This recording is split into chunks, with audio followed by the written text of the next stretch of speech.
네, 안녕하세요. 대부업 창업을 가장 쉽게 초생입니다.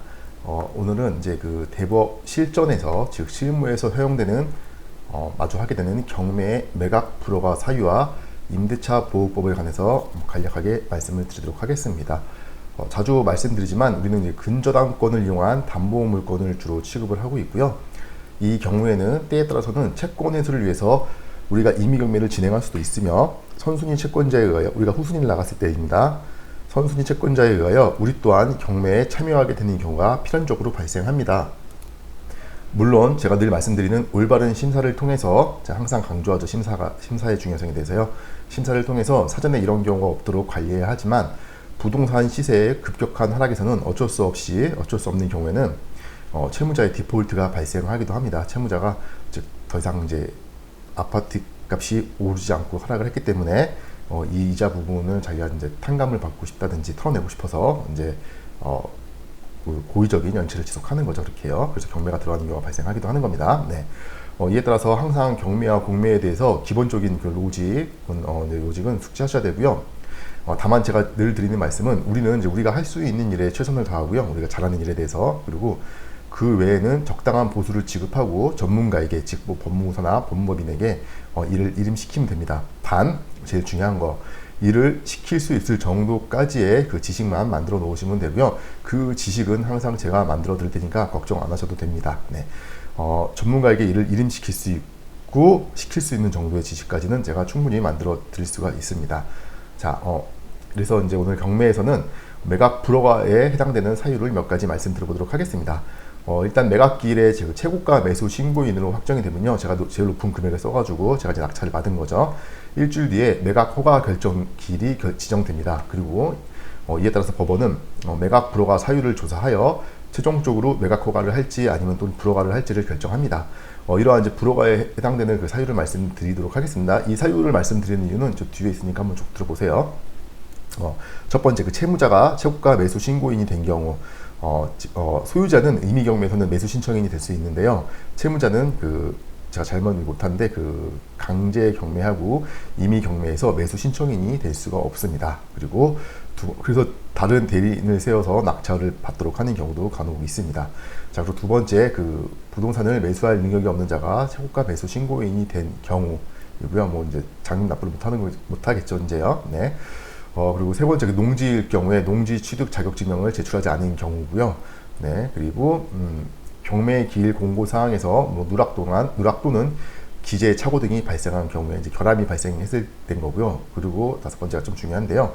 매각 물건 명세서에서 중대한 결함이 있는 경우, 그리고 세입자가 있는데 임차인이 있는데 임차인 내용이 누락됐을 경우입니다. 선순위 임차인이 누락된 경우, 그리고 감정평가가 잘못된 경우인데 이거는 뭐 이제 시세가 낮게 평가됐다 뭐 그런 잘못된 경우가 아니라 땅하고 건물이 붙어 있는 부동산이 있는데 뭐 땅은 누락을 시키고 일부 건물에 대해서만 감평이 이루어져 가지고 감정평가가 상당히 낮게 나왔던 경우 뭐 이런 경우죠. 부동산의 일부가 누락된 케이스를 말씀드리는 겁니다. 그리고 그 다음에 그 외 경매 절차에 중대한 잘못이 있는 경우입니다. 네. 만약 본인의 실수 또는 잘못된 낙찰을 받았을 경우에 위 5번의 매각 물건 명세서상에 결함을 발견하고 결함이 존재한다면 매각 불허가를 요청해 볼 수가 있습니다. 5번 외에도 이러한 매각 불허가가 성립되는 조건을 잘 찾아낸다면 잘못된 낙찰 물건에 대해서 입찰 보증금을 손해보지 않고 매각 불허가로 처리해 볼 수가 있습니다. 참고로 공부를 하다 보면 다양한 사례에 대해서 듣게 되는데요. 최고가 매수 신고인이 착오로 본인이 기재하려던 입찰 가격보다 높은 가격으로 기재할 경우 예를 들어서 0을 하나 더 붙인 겁니다. 이는 이제 어마어마한 손실을 가져올 수가 있는 거죠. 1억짜리는 10억으로 입찰을 하게 되는 거니까요. 그렇죠? 이런 경우에 당연히 매각 불허가 결정이 나지 않습니다. 그래서 이제 항상 신중한 판단이 필요하고요. 이제 이런 잘못된 결정이 나왔을 때는 방금 제가 위에 말씀드린 6가지 사례들을 좀 잘 보셔가지고 매각 불허가를 신청할 수 있는 뭐 어떤 힌트가 있는지 찾아보시면 될 것 같습니다. 자, 매각 불허가 신청서고요. 뭐 채권자, 채무자, 소유자 이제 이런 식으로 위 당사자 간 기원 타경호 부동산 임의경매 사건에 관하여 아래와 같은 사유로 인하여 불허가를 신청하나이다 라고 이제 이렇게 했고요. 뭐 이제 신청 취지는 이제 별지 목록 기재 부동산에 대한 매각은 이를 불허한다라는 재판을 구합니다 라고 하고 신청 이유에 대해서는 이제 뭐 어떤 위에 말씀드린 그런 내용들을 다 이제 기재해서 매각 불허가 신청서를 쓰게 되는 겁니다. 자, 대부업을 운영하고 관리한다면은 늘 말씀드리지만 경매와 공매에 관해서는 기본적인 흐름과 내용은 숙지하셔야 하고요. 아울러 조금 더 나아간다면은 부동산을 이용한 근저당권을 진행한다면은 여유가 된다면은 주택임대차 보호법 정도는 숙지를 하고 계셔서 최우선 변제금과 임차인의 대항력 정도는 숙지하고 계셔야 합니다. 간략하게 말씀 또 드리자면요. 이제 임차인의 전입, 그리고 임대차 계약의 확정일자, 그리고 물건주의 점유입니다. 그 실질적 사용을 얘기하는 거고요. 이제 이 집에서 제가 뭐 제 가전제품을 들어놔가지고 점유를 해서 제가 쓰고 있는 모습인 거죠. 이 세 가지가 이제 임차인의 그 대항력이라고 보시면 되고요. 그리고 임대차 계약서에 그 임대인이 원하는 특약사항이 있더라도, 뭐 임대인이 자기가 원하는 특약을 막 이것저것 집어넣었다 하더라도 원칙적으로 그 임차인에게 불리한 계약은 이 효력이 없습니다. 그래서 예를 들어서 임대인이 임대차 계약을 1년으로 정하는 계약을 체결했어도 이는 임차인에게 불리한 계약 조건이기 때문에, 원래 이제 2년 계약이기 때문에 임차인은 2년의 임차 기간을 주장할 수가 있습니다. 또 그리고 2년의 그 임대차 기간이 종료되었다 하더라도, 또한 특약사항이 있어서 뭐 2년 뒤에 뭐 퇴거한다라는 특약사항이 있다 하더라도 1회에 한해서 임차인은 계약갱신 청구권을 사용할 수 있기 때문에 마찬가지로 다시 한 번 더 2년을 거주를 할 수가 있는 겁니다. 이렇게요. 네. 그리고 이제 아래는 그 최우선 변제금이고요. 현재는 보시면 이제 서울특별시 같은 경우 2023년 2월 21일자에서 현재 시점이고요. 서울특별시 같은 경우는 이제 보증금이 1억 6,500만 원일 경우에는 이제 5,500만 원까지 최우선 변제를 받을 수가 있죠. 경매가 들어갔을 경우에요.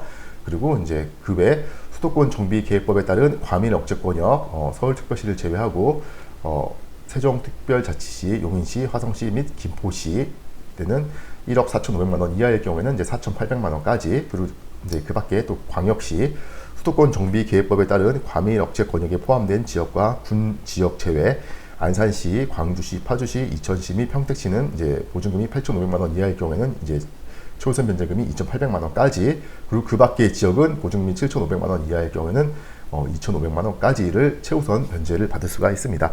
최소한의 이 정도의 최우선 변제금을 받고서 이제 다른 뭐 이제 월세집이라도 구한다든지 뭐 이렇게 해야겠죠. 만약 그런 일이 생긴다면요. 네. 이제 이런 내용은 이제 대한민국 법원 인터넷 등기소에서 자료센터에 가시면은 소액 임차인의 범위 등의 안내라고 해서 자세하게 되어 있으니까 한번 확인해 보실 수가 있고요. 제가 한번 말이 나온 김에 보여드려 보도록 하겠습니다. 네. 이제 인터넷 등기소에 들어오시면은 소액 임차인의 범위 등 안내라고 되어 있고요. 뭐 이제 이런 식으로 주택임대차 보호법도 조회해 볼 수가 있고요. 상가 건물 임대차 보호법도 조회해 볼 수가 있고요. 그리고 이제 지역별로 이렇게 이제 확인도 해볼 수가 있습니다. 그리고 소액 임차인 범위 등 안내 전체 보기를 이제 클릭하시면은 이런 식으로 주택임대차 보호법에 관련한 과거에 이제 1990년도 2월 19일 때는 이제 그 당시에 서울특별시는 임차인의 보증금 범위를 이제 2천만 원 이하까지도 잡아줬었는데요. 그만큼 그 당시에 보증금이 낮았던 거고, 그만큼 지금은 이제 화폐 가치가 하락돼서 그 보증금이 2천만 원에서 지금 현재는 1억 6,500만 원까지 올라왔습니다. 무려 8배 정도, 그렇죠? 네.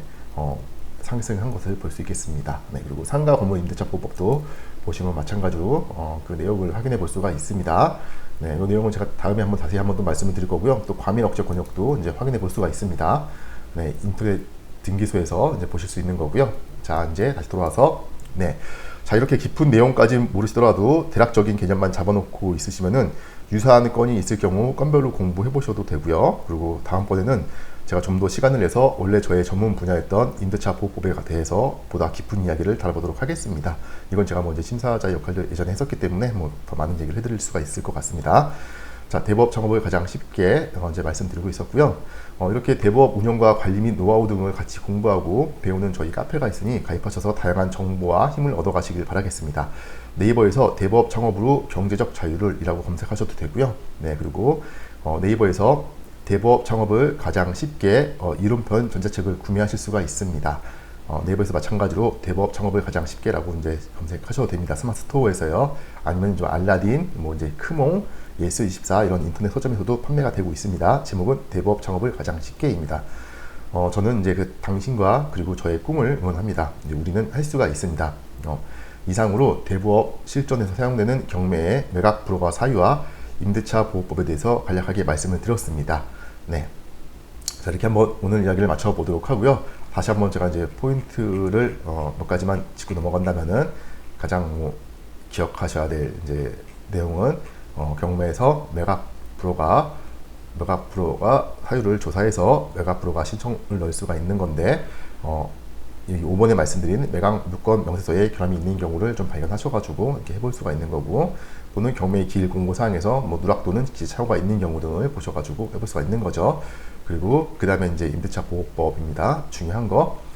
세 가지, 아까 제가 이제 그 임차인의 대항력을 말씀드렸죠. 이렇게 임차인의 그 전입이 된 그 전입 시점을 보는 거고요. 그리고 전입이 되어 있어야 되는 거고요. 그리고 임대차 계약서상의 그 확정일자가 낙인되어 있어야 됩니다. 그리고 해당 임차인의 그 물건지를 점유 실질적으로 사용하고 있다는 것을 이제 보셔야 되는 거죠. 근데 실제로 이제 이 1번, 2번의 두 개를 갖춰놓으면은 이제 대항력이 존재한다고 보시면 되겠습니다. 그렇게요. 1, 2번을 보시면 되고요. 이 세 가지를 또 같이 더불어 보시고, 그리고 임대차 계약서에서 임대인이 원하는 특약사항이 있다 하더라도 임차인에게 불리한 계약은 아무런 효력이 없습니다. 네, 이 점을 좀 숙지하셔야 될 것 같습니다. 만약에 부동산을 뭐 임차인을 끼고 매수 계약을 한다 하더라도 임대차 계약을 승계하더라도 그 특약사항에 임차인이 불리한 조건이 있다 한다면은 임차인이 자기가 임대차 보호법에 한해서 본인이 임차인에게 유리한 계약으로 진행을 할 수가 있는 겁니다. 그렇게 해요. 네, 그 내용을 보시면 될 것 같고요. 자, 그리고 이제 최우선 변제금 제가 말씀드렸고요. 최우선 변제금 보는 거는 이제 인터넷 등기소 사이트에서 보실 수가 있습니다. 자, 이렇게 오늘도 제가 여러 가지 좋은 내용을 말씀을 드렸고요. 다음 강의에서는 또 대법을 창업하고 또 실무와 운영을 하면서 알아야 될 주요 뉴스하고 또 8월 24일 날에 있을 또 여러 가지 또 이슈와 소식들을 또 말씀드려보도록 하겠습니다. 네, 감사합니다.